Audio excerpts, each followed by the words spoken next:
संजीवनी अस्पताल बाल एवं शिशु रोग, general surgery, plastic surgery, neuro surgery, नेत्र रोग, फिजियोथेरेपी, स्त्री एवं प्रसूति रोग, हृदय एवं शुगर रोग, हड्डी एवं जोड़ रोग, कार्डियोलॉजी, दंत रोग, इमरजेंसी चिकित्सक सुविधाओं में एक भरोसेमंद नाम है। ICU, NICU, cath lab, hair transplant, private कमरे, urology, CT scan, laparoscopy, accident, trauma, heart attack, जले का इलाज, डायलिसिस की सुविधाएं उपलब्ध हैं। सभी मरीजों को खाना फ्री दिया जाता है। आयुष्मान भारत हरियाणा सरकार और रिटायर्ड फौजी भाइयों के इलाज, इंश्योरेंस और TPA पैनल पर सभी सुविधाएं उपलब्ध। पूछताछ मोबाइल नंबर 7027566691। मतलब किस तरह से सफेद झूठ सरकार में बैठे लोग बोल रहे हैं।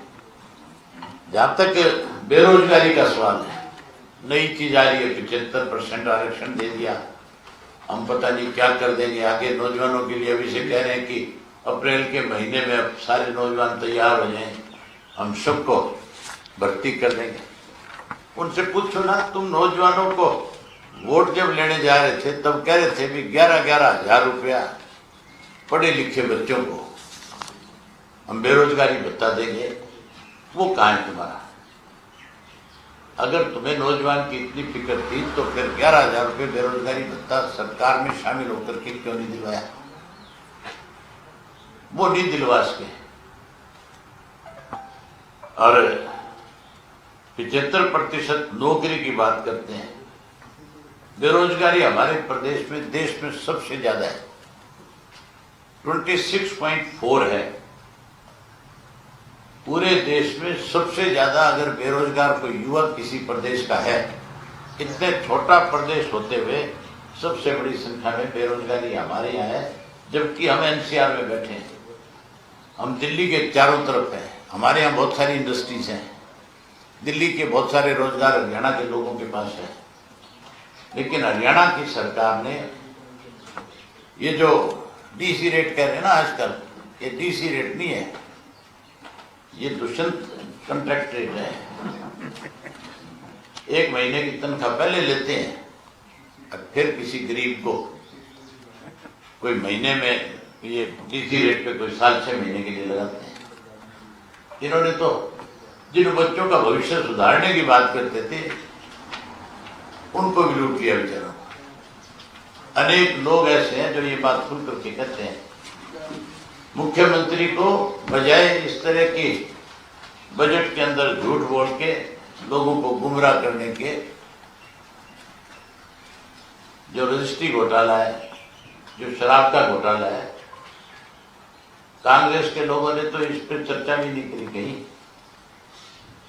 कांग्रेस के लोगों ने तो ना तो शराब घोटाले को ये कहा कि कोई पटल पे ला करके रखो, इसलिए नहीं रख रहे थे कि उस शराब घोटाले में जो शामिल था भूपेंद्र सिंह नाम का लड़का, भूपेंद्र सिंह नाम था क्या उसका? है भूपेंद्र दहिया। वो भूपेंद्र दहिया जो इसमें शामिल था, उसने भूपेंद्र सिंह हुड्डा को 21 लाख रुपए इसके लोकसभा के चुनाव में दिए थे। ये तो बोल ही नहीं सकता बेचारा, क्योंकि ये तो खुद उनसे पैसे लेता नहीं, जो इस तरह का धंधा करने वाले लोग। ना रजिस्ट्री घोटाले का जिक्र था, ना शराब घोटाले का जिक्र था। मुख्यमंत्री को दोनों घोटालों की जांच पूरी हो चुकी है। इसके लिए पटल पे रखना चाहिए कि जांच में कौन दोषी है, क्या है, उनके नाम बताने चाहिए और उनके खिलाफ सख्त कार्रवाई करनी चाहिए।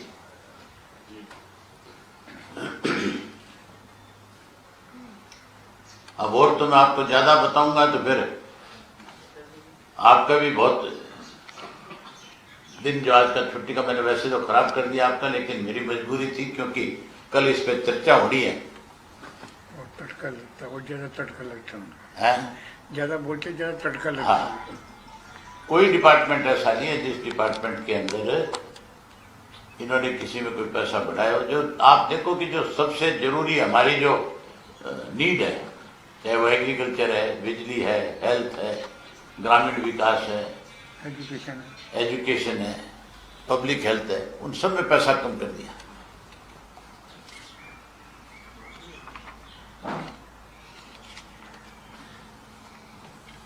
ठीक है, तो आप आए, आपका बहुत धन्यवाद। ये सर एक सवाल है कि सरकार ने बजट में रेवेन्यू रिसिप्ट कितनी हो रही है इस साल, ये नहीं दिखाया, तो क्या माना जाए कि ये जो एलोकेशन है ये तो फर्जी है? नहीं है, ये बजट के ग्लांस में लिखा है, इसमें है लिखा हुआ है, आप पढ़ो पहले उसको, सारे को अच्छी तरह से। हमने सारा पढ़ा है बजट और मैंने जो बात आपके सामने रखी है, ये इनकी अपनी जो बुक्स हैं, जो बजट के ऊपर इन्होंने किया है, ये उसी में से निकाल करके आपके सामने बताया है। रिसीप्ट कम है पर है। हाँ है। सर कम है। सरकार के मंत्री का कहना है कि हमारा बजट जो बढ़ा है, मतलब कर्जा बढ़ा है, बजट भी बढ़ा है। पिछली सरकारों में बजट कौन सा मंत्री कहता है मुझे? नहीं वो ऐसे नहीं, वो ऐसा कह रहे हैं। नहीं, जो मंत्री ये कह रहा है, मेरी ख्याल वो अनपढ़ है, उसको शायद पढ़ना नहीं आता, शायद उसने बजट की जो बुक्स है, बजट जो आपकी बार है, उसने निकाल करके नेट से निकाल करके देखा नहीं होगा, या मेरी ख्याल देखना नहीं आता होगा मुझे। वो केवल नहीं, मैं आपको बताऊं, सुनो। अच्छा, मुख्यमंत्री कौन सा कोई इकोनॉमिक्स से बीए करके आया हुआ है? सुनो तो है? जीडीपी की जो 5% का दायरा है, उसके 3.8% जो बता रहे हैं लोन ले रहे हैं, वो कह रहे हैं। अब मैं जीडीपी भी बता देता हूँ आपको एक जीडीपी का एक उदाहरण देता हूँ आपको, एक मिनट में बताऊं। आपको सुनकर के हैरानी होगी।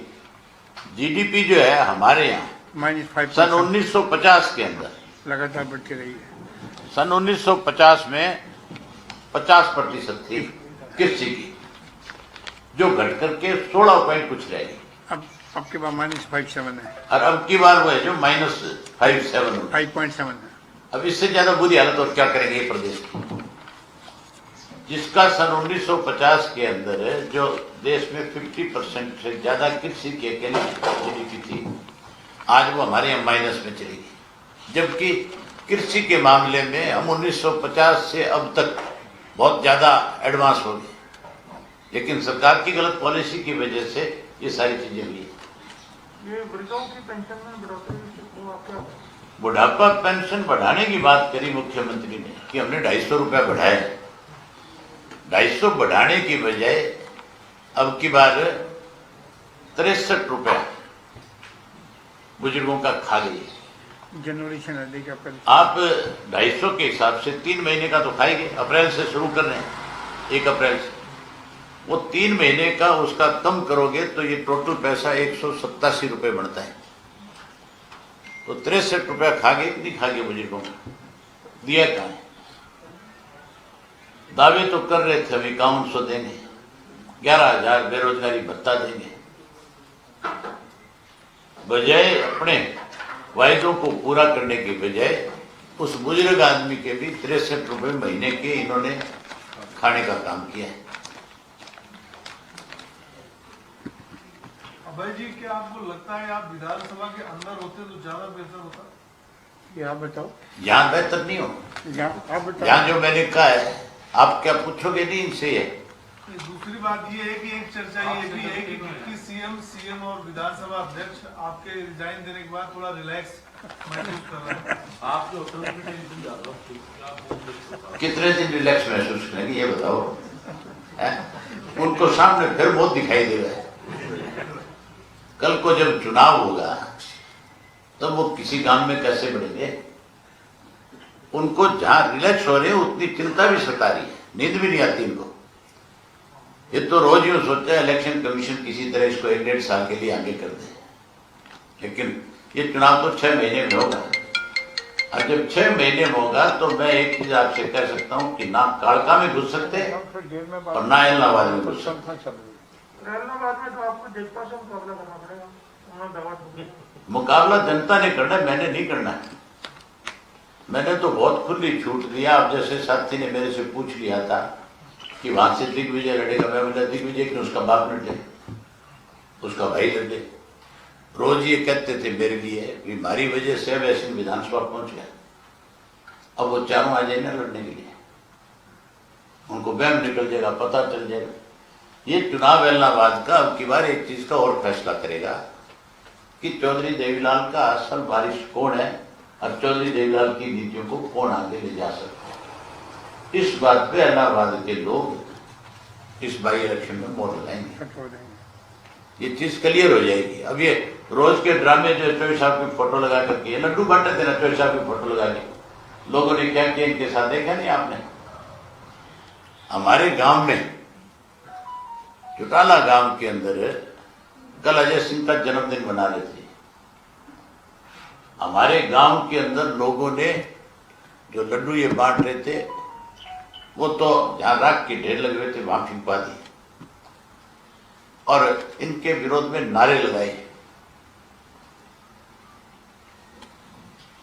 अगर हमारे गांव में विरोध हो सकता है तो फिर स्वागत कहां होगा इनका, ये बता दो मुझे।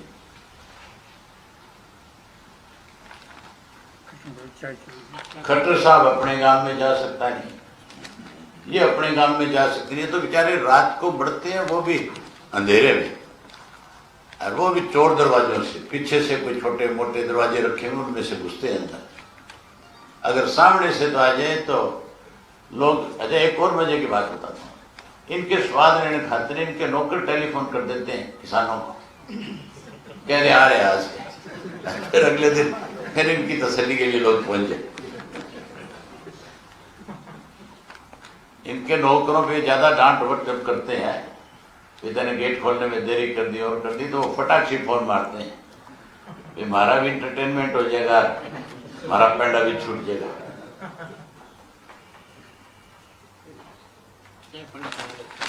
फरीदाबाद में भाजपा नेता ने किसी ने महिला के साथ मारपीट की है, इससे अवैध संबंधों का आरोप भी है। इस पे आप कहना चाहते हैं? मेरी जानकारी में नहीं कोई चीज, जो बात मेरी जानकारी में नहीं हो मैं उसके ऊपर कोई भी किसी तरह की प्रतिक्रिया नहीं देना चाहूंगा। पता नहीं क्या बात हुई है, कैसी हुई है। सर, महिला दिवस को के दिन कांग्रेस के विधायक जो मार्च करते हुए जा रहे थे, वहाँ पर मुख्यमंत्री भूपेंद्र हुड्डा ट्रैक्टर लेकर जा रहे थे, वो उस मामले को लेकर महिला आयोग ने नोटिस दिया है भूपेंद्र हुड्डा को। महिला दिवस पे मैंने आपके सामने सारी चीज क्लियर करी थी।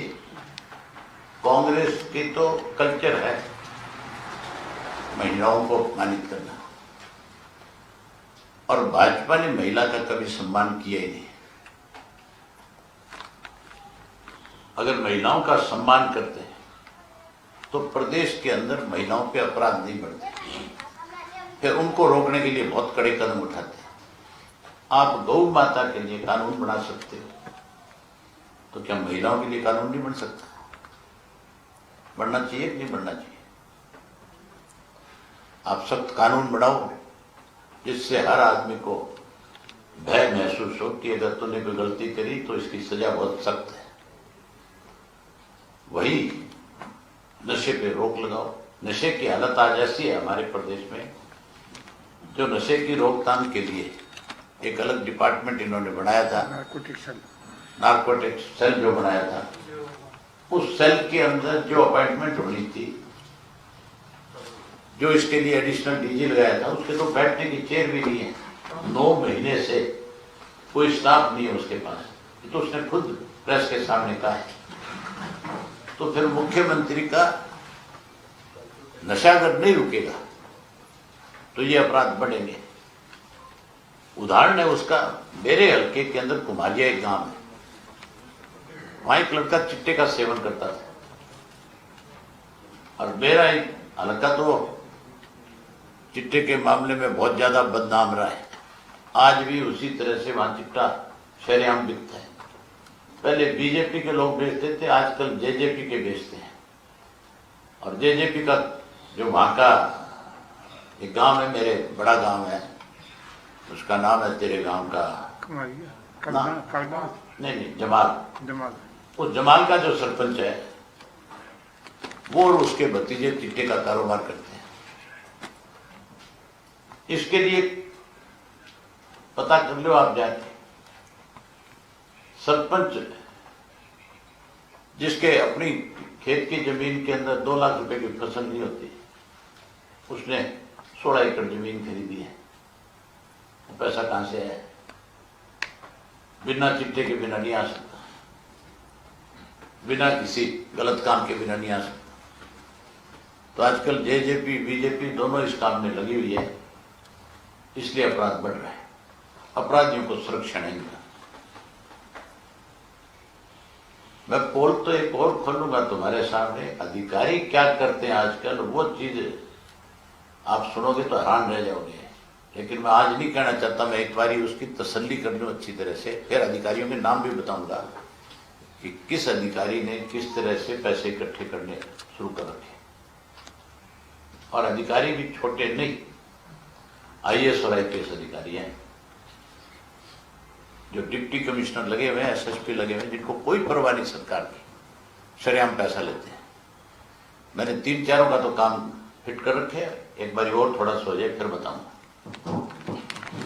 ये एक इन नक्शल, मतलब आपने बजट का पूरा विस्तार से बता दिया, एक हमारी टीवी बाइट के इन नक्शल पूछें आपसे कि बजट कैसा है, जिसको हम कहते हैं संक्षिप्त में, तो आप इसको एक टिप्पणी क्या देंगे, क्या बजट नहीं, ये तो केवल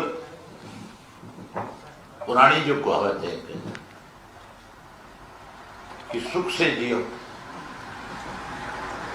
कर्जा जो घी पियो, नटशल ये है, ये कर्जा है, बजट नहीं। जब तक जियो सुख से जियो, सुख से कर्जा लो घी पियो। यावलकर की कोट है ये, लास्ट से यावलकर। सरकार ने भी ब्रेक किया, अपने आंकड़े भी बता रहे हैं कि पैसा नहीं हुआ, तो आखिर वो पैसा गया कहाँ? तो क्या इस तरह का सरकार ये कहती है कि डेवलपमेंट नहीं हुई, हाँ वो एडमिट मानती है ना, तो फिर सरकार ही बताए ना ये पैसा कहाँ खर्च किया, पिछला बजट जो है वो कहाँ गया। इसका मतलब इन्होंने कागजों में दर्शाया, उसको कागजों में दिखाया कि हमने यहाँ खर्च किया, और खर्च करने की बजाय अपनी जेब भरी। अधिकारी सरकार मिलकर के खाली फिर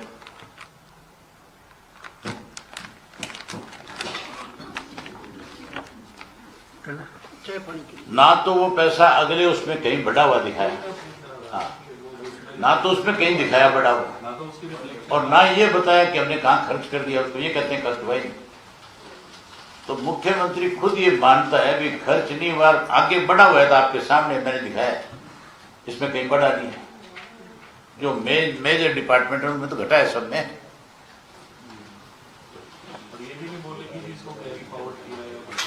कुछ नहीं किया। धन्यवाद।